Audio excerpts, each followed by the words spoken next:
Collecting good cards is tough.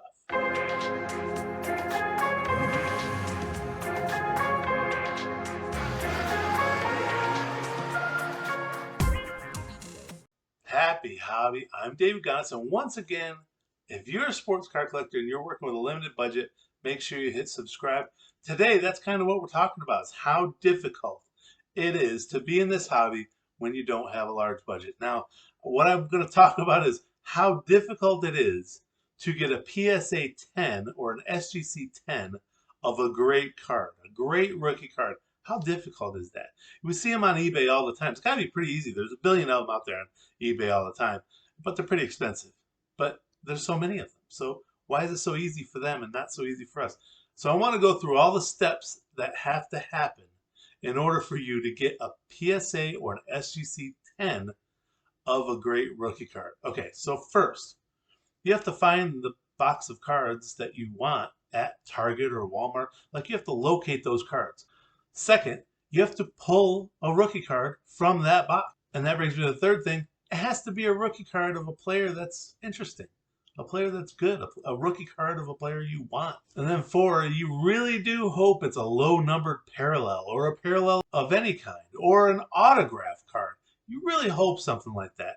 Those are really difficult to find, except you see them all the time on eBay still. How's that happen? Then the fifth thing, you have to hope that the corners aren't banged up, that they weren't knocked around inside the pack when you open it up. Have you ever opened up a card, you're, oh, I can't believe it, and then you look and the corners are banged up? It's never good. And along those same lines, you hope that the surface isn't scratched. Like these chromium cards, a lot of times they've got like a scratch or the edging is kind of like peeled up a little bit. You're like, oh man, it's just such a good card, and now I can't. Oh, it's the worst. The seventh thing is it needs to be centered.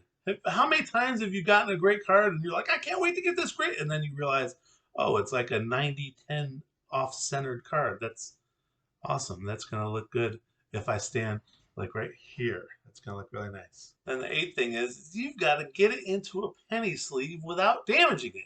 You got to get into the penny sleeve, then into the top loader. And then if you're going to send it for grading, you got to get it out of the top loader, put it in a card saver, and you got to do all that without damaging it at all. Okay, the ninth thing is you send it off for grading, and now you hope that the grading company agrees with you that this is a really clean card, that it's centered, that there's no bad corners, that the edges look good, that the surface looks good. You have to hope that they agree with you. The 10th weird thing is now you got to hope that while it's at the grading company, that the player doesn't get injured, that the player doesn't lose his job, that he doesn't suddenly become a horrible player. All these things could happen. He could get traded. Like, a lot of stuff could happen. For instance, for me, I bought a Chris Godwin rookie patch auto. Right after I purchased it on eBay, as it's coming to me, he blows his knee out in a game in 2021. So when it finally came in the mail, I wasn't as excited. And then finally, the 11th thing that makes it really difficult is if you want to sell it, you've got to compete with all these other guys on eBay that are already selling them. So that's why it's difficult to get a PSA or an SGC 10. There are a lot of them out there, but it's difficult to get one yourself and cultivate it and then get it graded and come back as a 10. It's very difficult without buying large volumes of cards.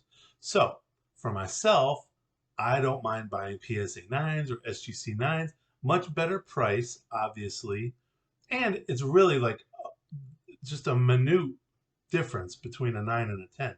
For me, I'm happy with it. It's a great card. But I know if you're trying to then flip it again within a year, maybe that's not the best investment. Maybe you should be saving and buying fewer players, but buying more 10s of SGC or PSAs of those rookie cards instead. Think about it this way.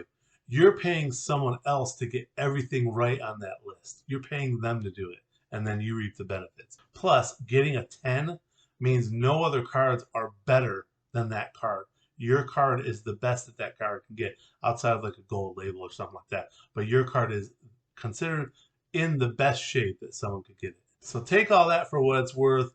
My point to you is just that understand it's very difficult to get 10s of great rookie cards, especially ones in weird parallels and difficult. So be content, be happy with cards that you do get, that you like, that you get graded and they come back as a 9 or a 9.5. be content, be happy with that. That's still a great pull. So if you pulled those cards, that makes it even cooler. So let me know what you think in the comments below.